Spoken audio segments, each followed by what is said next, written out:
That was a beautiful film, and I am so excited to be joined by these extraordinary artists and by this extraordinary curator and scholar to talk about this subject of maps and misreadings. And I feel the need to begin at the beginning for me, which began with my exposure to Mark Bradford.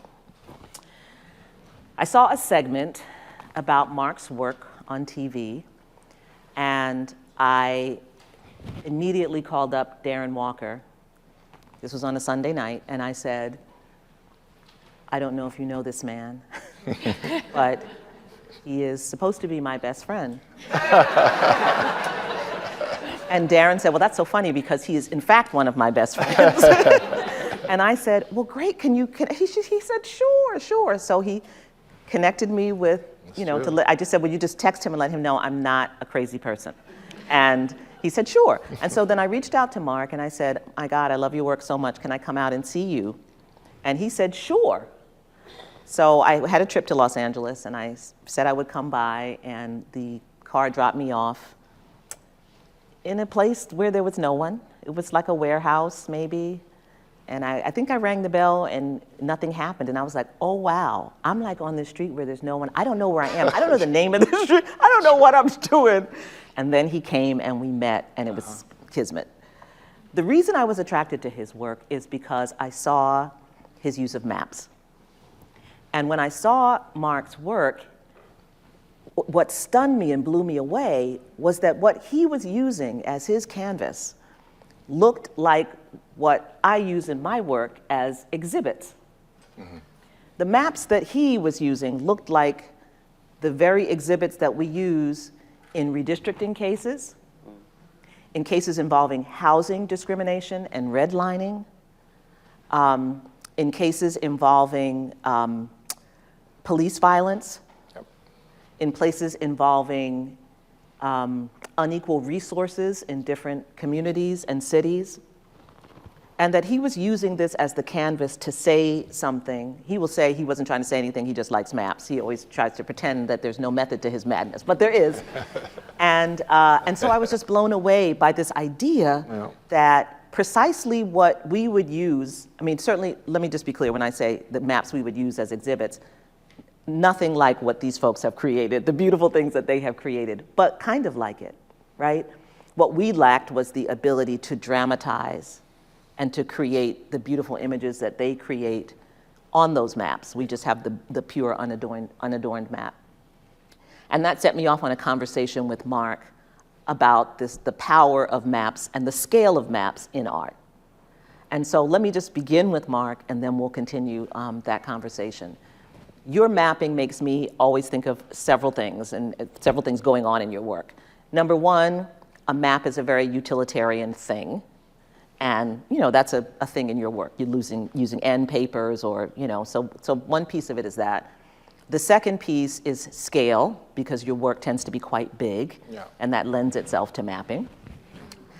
And third is your use of layering. Mm-hmm. And what I say when I'm introducing people to your work, I say, what lies beneath, right? Yeah. Sometimes you make it clear that there are layers. Sometimes you don't make it clear that they are layers. And I wondered if you could just talk really a little bit about how you approach mapping work and how you approach revelation, or concealment. Yeah. Well, everything you said earlier is exactly the starting point for me. I always wanted to have something that existed in the world. And maps, I always say they're really shady. You do say that. They're very shady. They're utilitarian until we move the marker, and then they're a piece of archaeology. But everything that you talked about, the redlining, the economics, all of that I wanted to start from.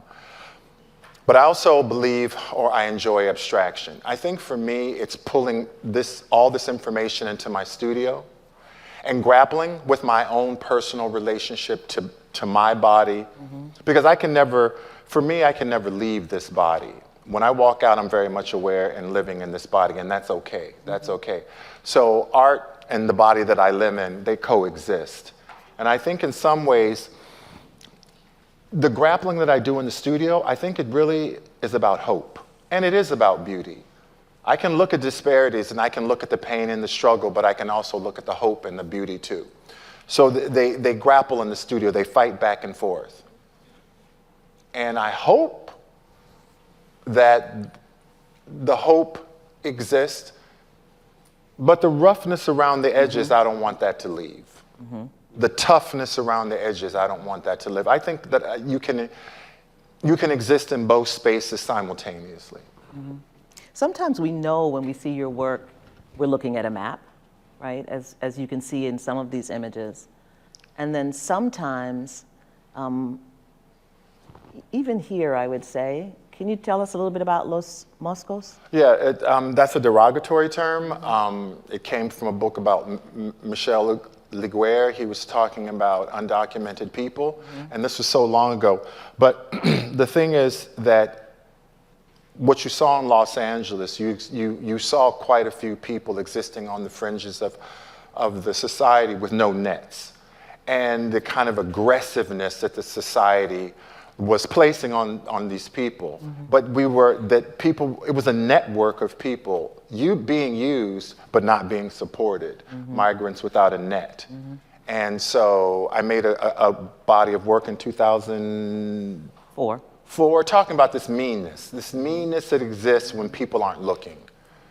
If I think nobody's looking, pop you, you know.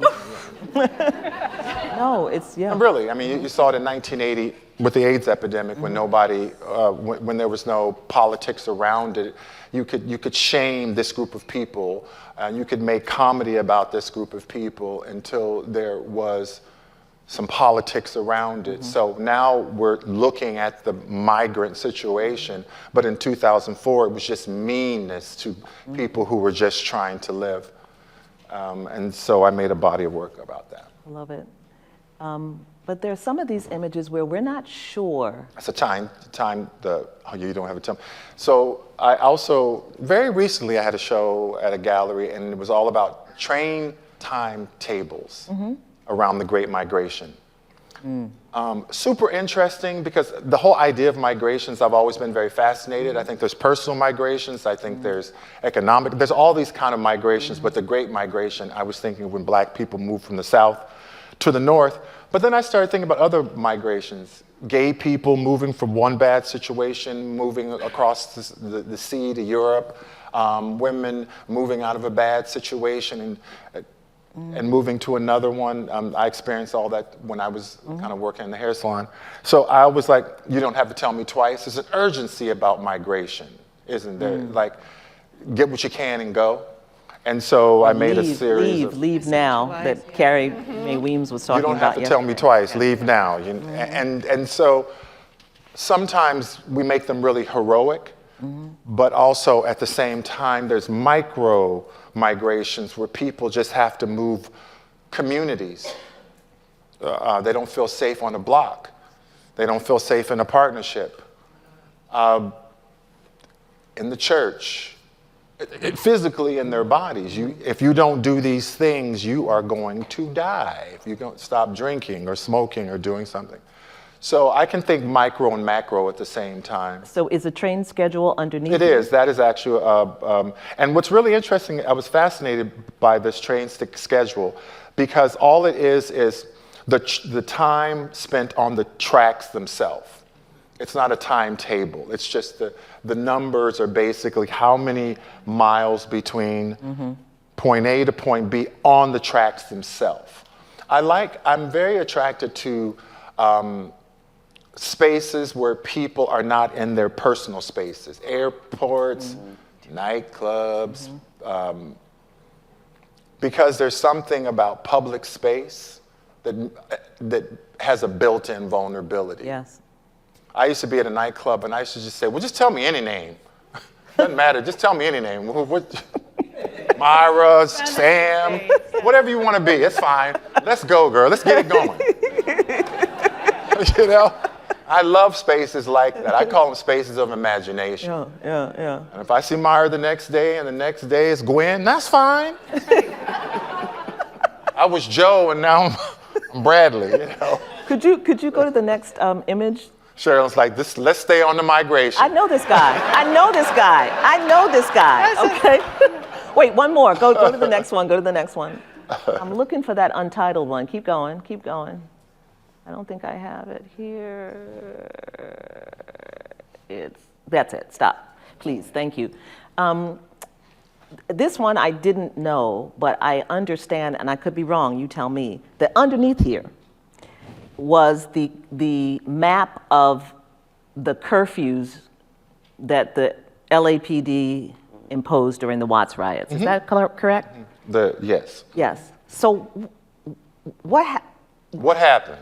Well, wait, you can tell us what happened, but want you to also answer this. The decision about whether to reveal to the person viewing it that it is in fact a map or not is a decision. Yes. So I would like you to talk about that as well. Well, sometimes I'm working and just sometimes I cover up more. I just want to. I don't want to put all my business out in the street. As I, oh God. to tell you the truth, I mean, putting all my business out in the street. I used to tell my girlfriend, you ain't got no business, be quiet. Sometimes, no, but not being funny. Sometimes I look at a work and maybe it's too literal, or maybe it's too just about where the source material came from and not about my relationship to that material. I felt haunted of this material. I really did. I felt haunted, and I think I wanted to leave you with a haunted image. This looks haunted to me. The material itself haunted me. So I didn't want to talk so much about the source material. I wanted to talk about being haunted. Can you tell me what the material is that you put over it? Is it painting and layers of paper? Like just, same stuff I use, girl. Same stuff you always use. See what I mean? I don't need to get in all stuff, that. I just threw some stuff up there. Everybody I just threw it up there. Get it from the streets, and then No, okay. Brother from another mother, for real. But can you just tell us what you put up there? Because everybody doesn't know. Yeah, well, a lot of times I'll use mostly paper, but also at the same time I use stain from the paper. This is staining from the moment of the paper. So sometimes I'll use the stain as residue, as memory, and not actually the kind of performance of putting the paper. Does that make sense to you? Does. Sometimes I'm interested in the trace, the things leave. I always like when they turn up the lights in a nightclub and you see the floor. I hate that part. That's when your hair you should have been out of there by then anyway. Don't ask me why I'm still in there. You see why if you don't push him, you just miss the nuggets. But the traces, so this was really all stain and trace. This was not, it wasn't the act of production as much about putting the paper, it was the trace and the stain, because sometimes I like residue of the kind of performance. So it's just incredibly beautiful work, and it was shocking to me to then encounter the work of both Firelei and Sandy. And I think I want to begin by saying, I'll start with Firelei, but I want to begin by saying that the tools I think of that are the most critical tools to imperialism are maps and flags, right? Very true. Where are you for imperialism? It's or signaling, yeah. Right, meets and bounds, wherever you decide the lines are, and wherever you plant a flag, it's actually the performance of the power, right? And so I just really love to see your work, because you're also using maps that speak to very particular things. And what you layer on top of it is such a contrast to the map often, because the painting is so beautiful and lyrical. I hope we can run Firelei's paintings like this one. Oh, beautiful. And so I wanted to talk with you a little bit about your use of maps as well, the diaspora that you're speaking to and from, and the decision that you're making about which maps to use, and about what you're layering on top of those maps. Yeah, so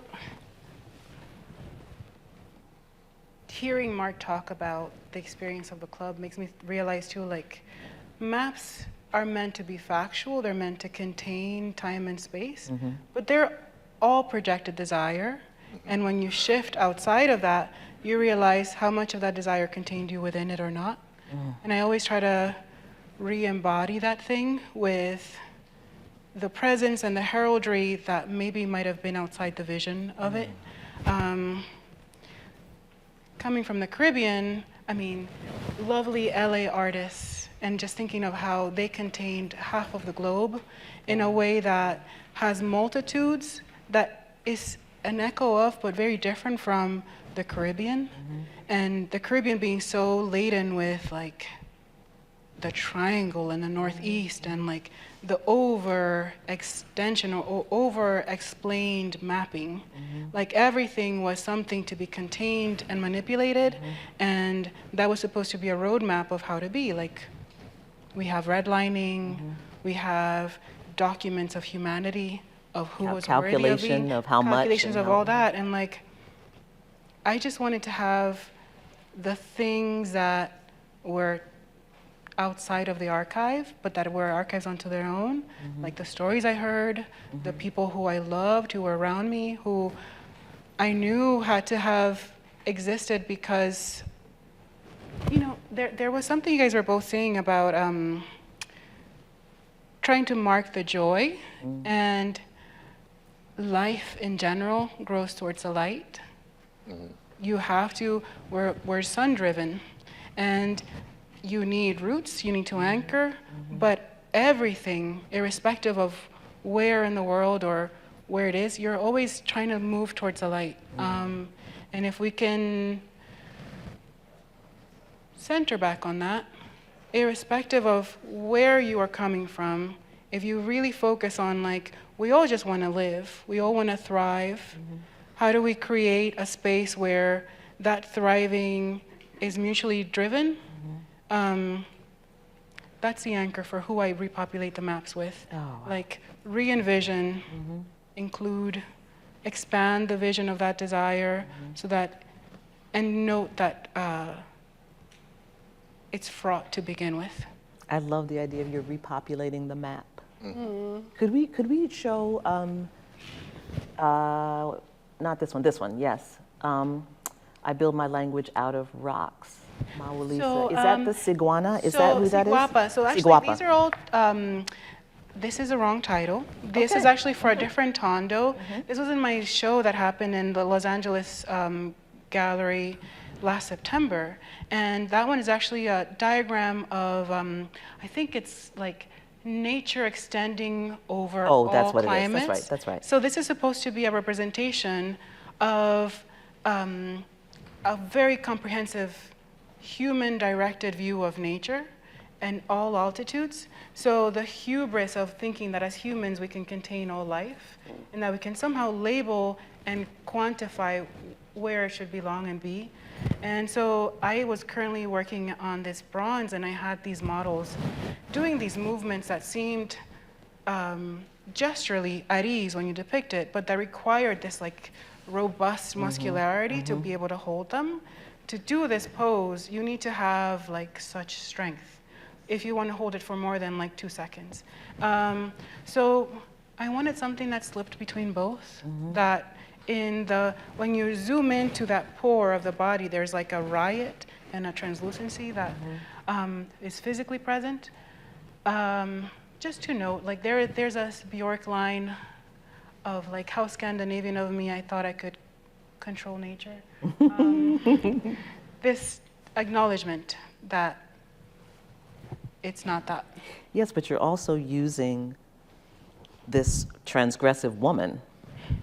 So explain who the Siguapa. Siguapa, yes. So growing up, I had an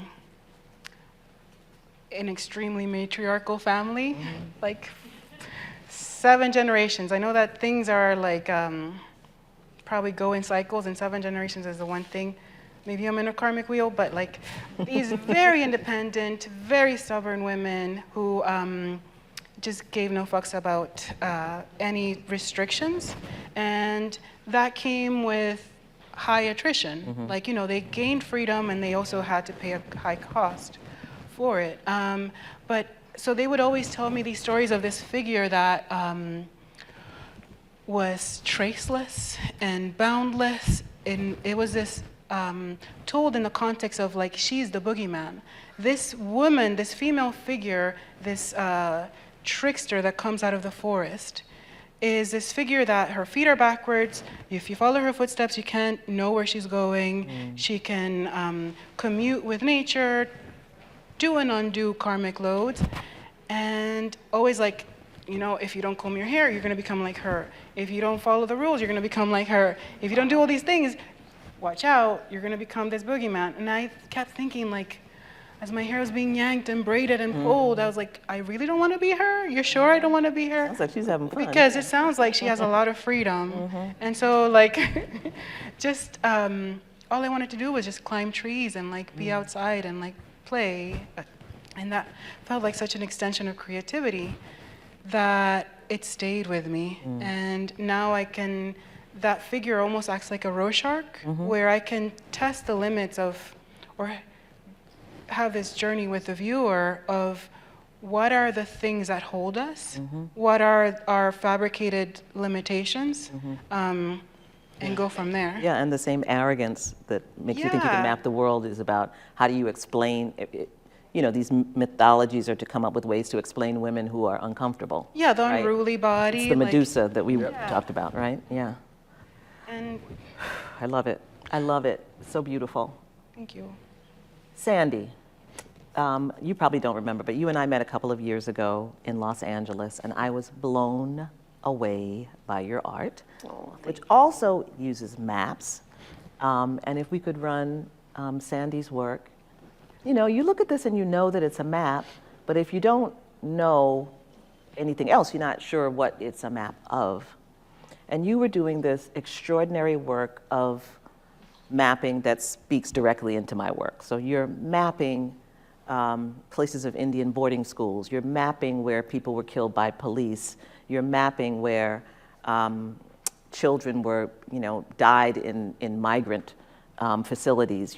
And it's meticulous. So I'm already blown away. I'm like, oh my God, this is, again, this would be like an exhibit in a trial, right? That if I were, as I did, you know, suing the NYPD for systemic racism and stop and frisk, a map of those stops, right?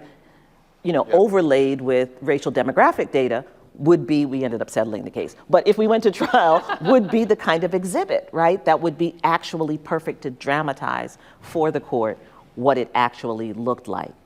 But then you started to explain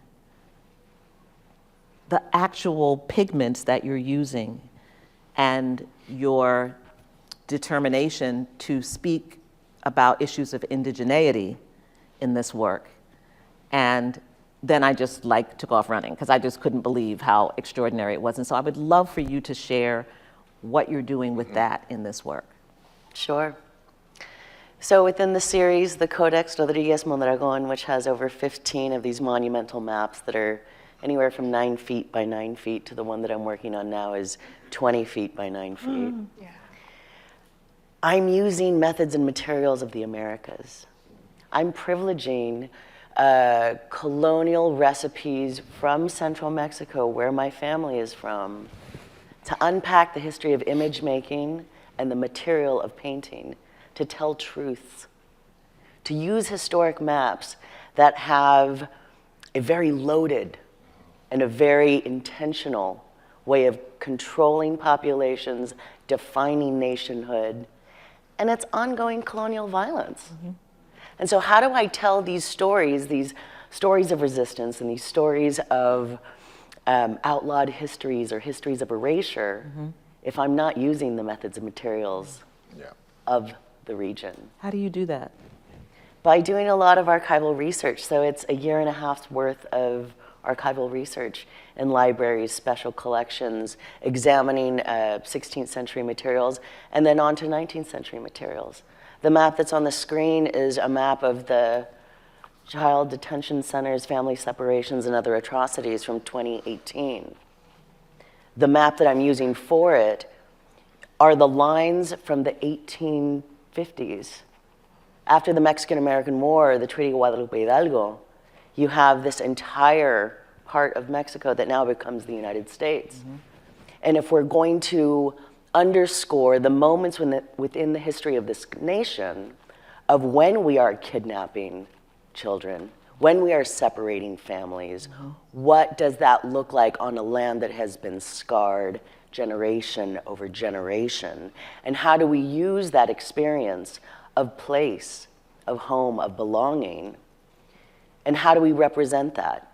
And some of the work on top of that archival and historic research is to go out and do that field study, to sleep with my head on the ground, to have the dreams of that place, to hear those bird sounds, to understand why this piece of borderlands, as a child from La Frontera, why does it feel so familiar? Why do I feel compelled to share these narratives? And it's because of this much, much longer history of image making in place that's testimonio. Can you tell us about, I recall you talking about like using actual pigments from that period. So when I'm doing field study and I'm camped out in various parts of the remote Southwest or in various regions, I'm doing a little bit of botanizing and understanding the medicinal plants, the mineral pigments, to tell the story of a place, the life force of the plants and the minerals, to understand that it is conceptually codified over generations of Tlacuilo or painters, and I'm third generation painter. And so to have the life force of the mineral or of that plant or that organic colorant, when you're processing it according to those ancient recipes of grinding it and mixing it, you're smelling that. You're going back to place. You are painting along with your grandparents, your great-grandparents, and all your ancestors. You're in the studio doing the work with generations.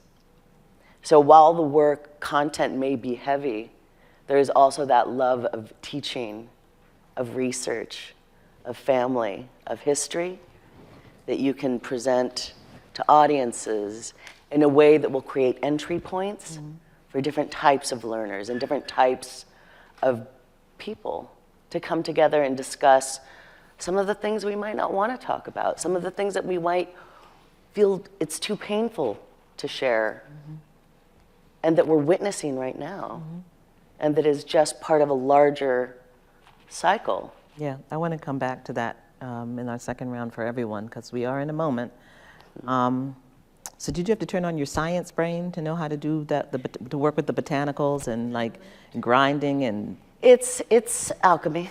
I've worked for 20 years in museum education. I was also a librarian for a number of years.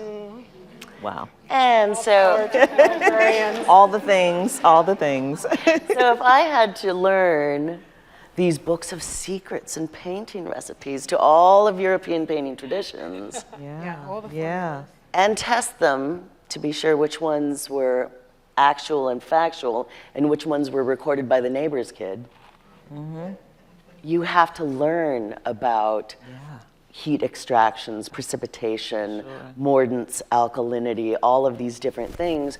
And in these very challenging times, when I'm in the studio and I'm processing pigment or plants, it is there that I feel that peace and connection with the material world, to just refocus and recenter after reading the headlines, after watching what is unfolding every single day. And when you can no longer, you just go in the studio and touch the material. Let the material heal. Then you have the strength with all the ancestors to do the work. Y'all are taking us to church. I don't know. Yeah. I don't know. I don't know. So Leah Dickerman, you and I have had many conversations about mapping and and migration, right, which is what Mark was beginning to talk about. And I wondered if you'd share a little bit with us. I know you have some slides about the Great Migration, about Jacob Lawrence's migration series. And then you also have this extraordinary map that ties together our conversation from yesterday with today about mapping as monument. So if you could just take a few minutes and do that. So I thought I would just start with a historical map, and this is made by a British mapmaker in the 1760s, so before our unification as the United States of America.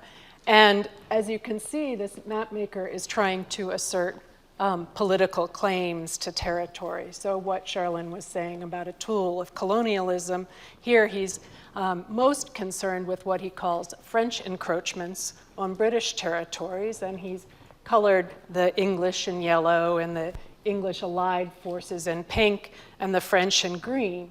But he also colors over the areas of Native American populations, and in fact this map also testifies to how pervasive their presence is across the territory shown, including in the most settled areas on the eastern coast, but literally colored over with this watercolor gouache. And Mark, I think you'll see that Florida's looking rather flaccid, and the name of the Gulf of America is there for many generations before it's become a part of our political current conversations. All of this boils down to saying what traditional maps do, which is they perform an operation. They tie historical and political claims to land and to sea.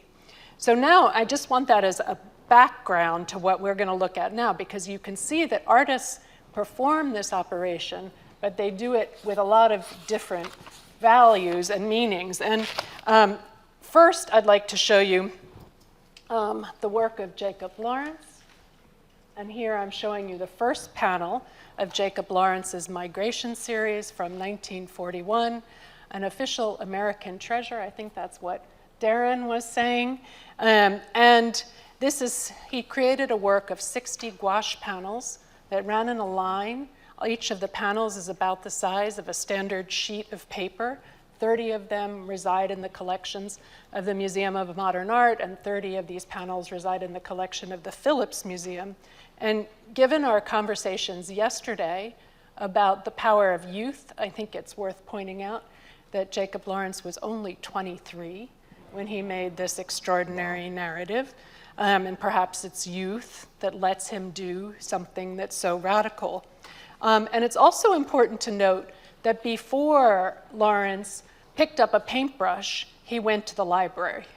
And he went to the library at 135th Street, the branch of the New York Public Library in Harlem that is now the Schomburg. He studied there, making notes on the many sources. Many of these were documents and materials that were part of Ettore Schomburg's collection.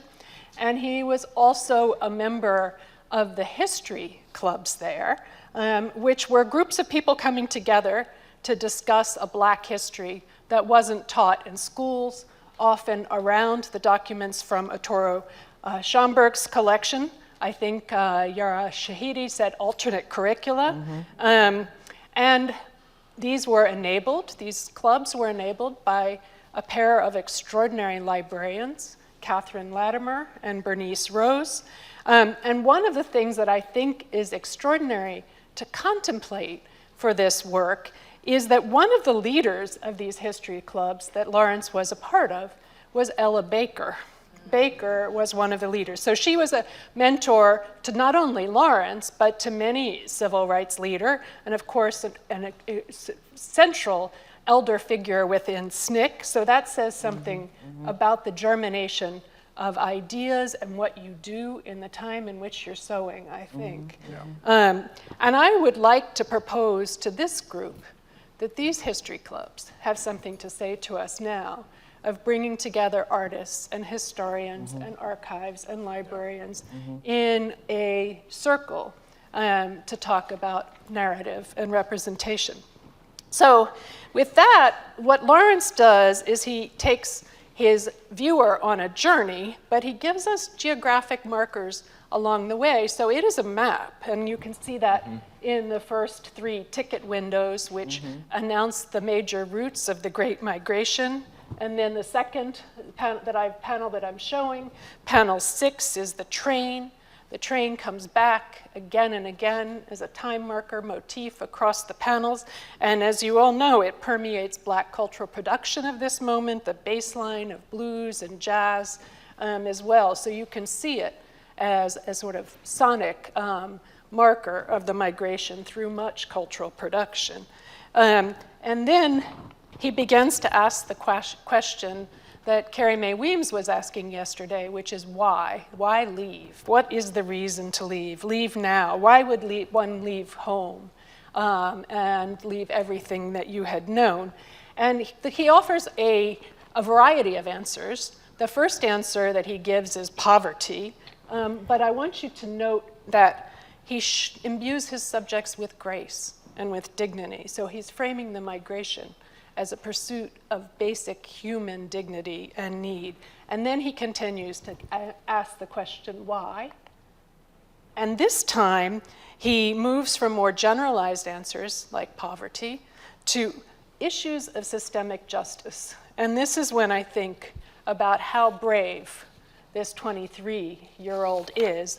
He's showing an image of a judge standing above the silhouettes of 2 Black men in court, saying there's no Black justice for Black Americans in the judicial system, but he's offering an image that his viewers would have recognized as being based on the news photo of the judge in the second Scottsboro trial in Alabama. And then he brings in lynching. And so here, in contrast to the grisly postcard souvenirs that were distributed at lynchings, Lawrence's image hinges on absence.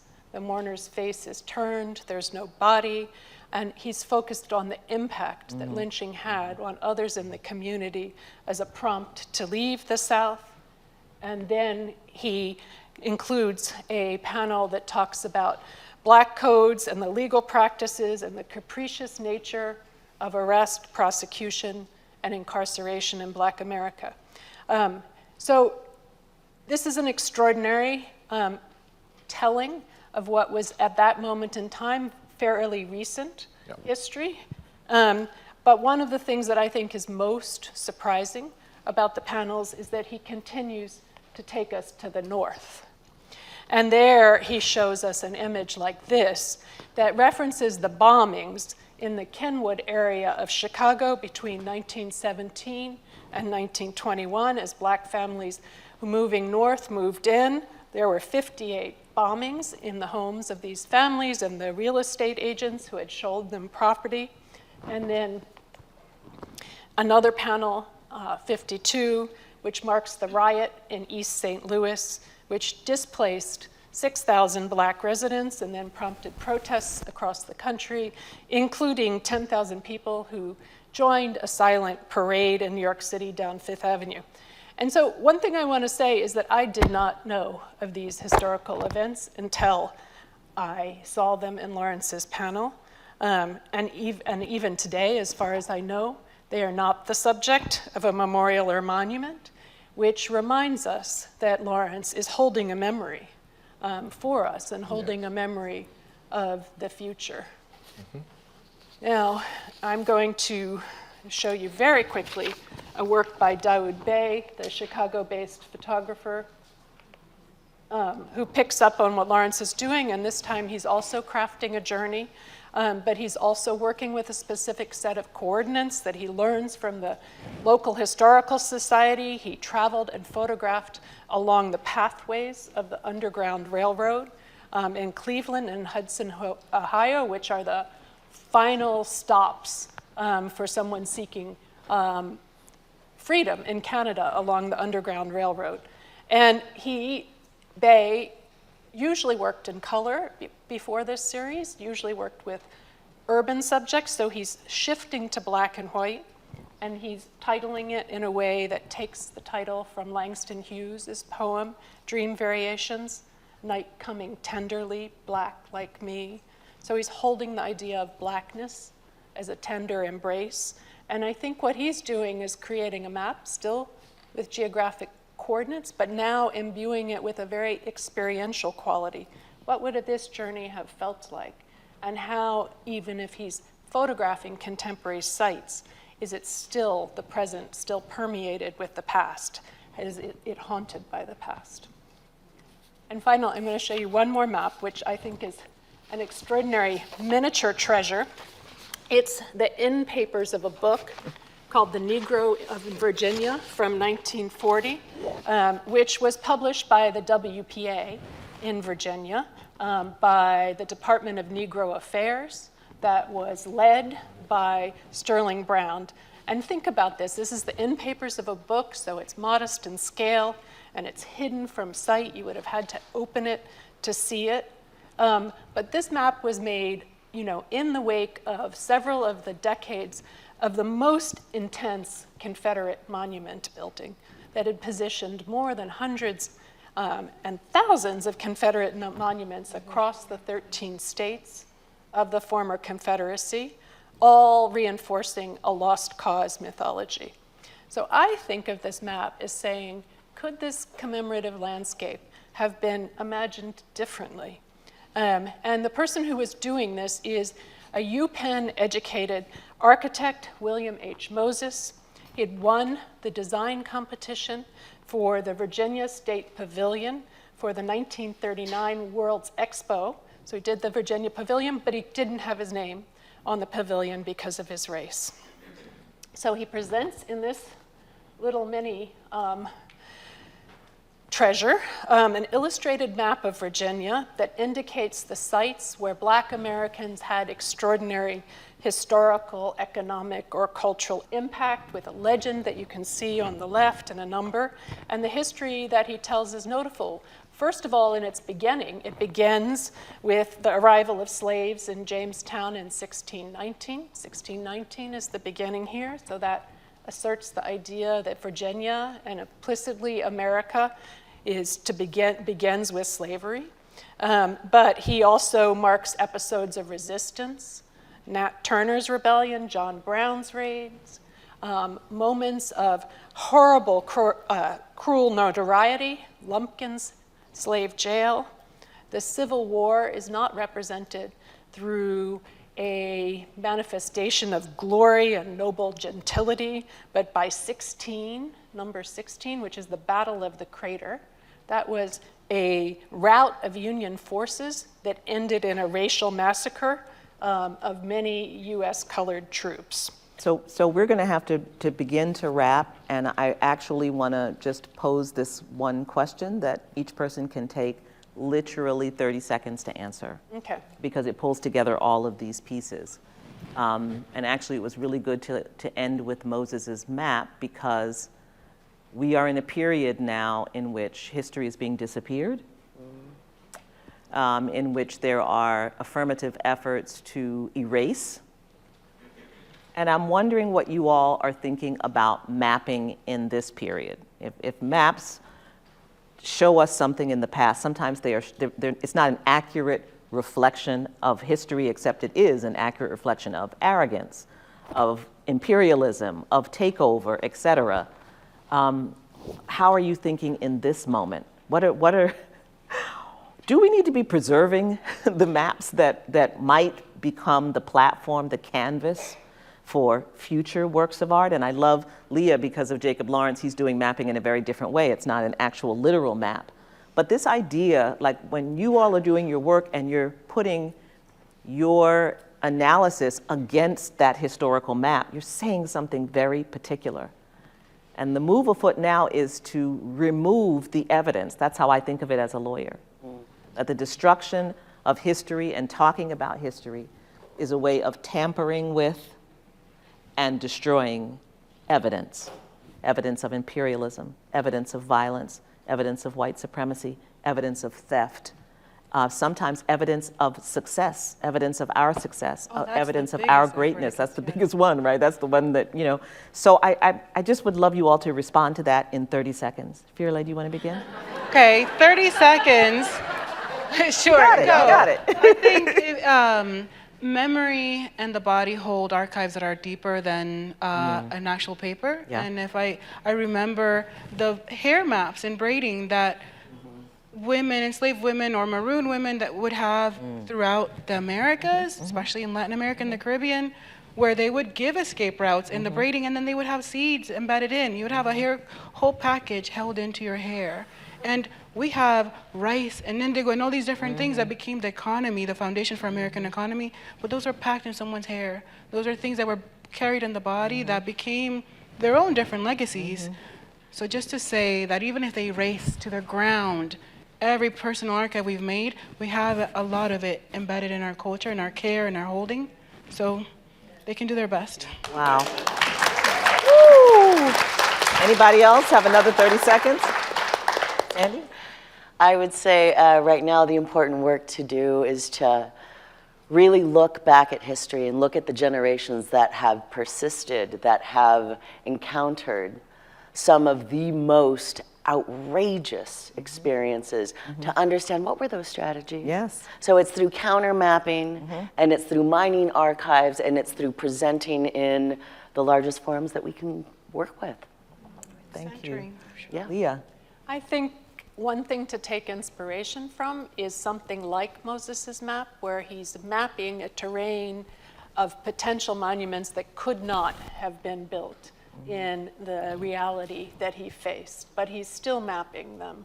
He's still making this map, and it's almost as if he's creating a blueprint for a future generation. He's sending us a message between the covers, and then the question, I think, becomes how do we receive that message? And he's also describing an alternate history, right? Because one of my favorites in the legend is Monticello, right? Which is Jefferson's big estate, and it says Negroes play for Lafayette. That's the significance of Monticello in his map, right? So he's taking and subverting also like what we would think of as the historical significance, which I think is also our way of just kind of. Mark, you get to close this thing. Yeah, no, You get to close it. I was thinking of what everybody was talking about, and right now I think we're in the gathering phase. No matter how silly it seems or doesn't seem like it's important now, gather it and have conversations with each other about it. We're not in the map making stage, we're in the gathering stage. We're cartographers right now. So nothing is too silly, nothing is off brand. I mean, save your TikToks to your notes, to the paper, to everything right now. Gather and have conversations about it. This is, instead of obsessing over when will the ground stop shaking, we need to learn to kind of start to move with the ground right now and acknowledge that we don't have the answers, but we can ask each other a lot of questions in a human way and with humility. We don't need this right now. Isn't that the history clubs? Can we Right. make our own history Absolutely. Yeah. And please print everything out. Yes. Yeah, really, old school printed out.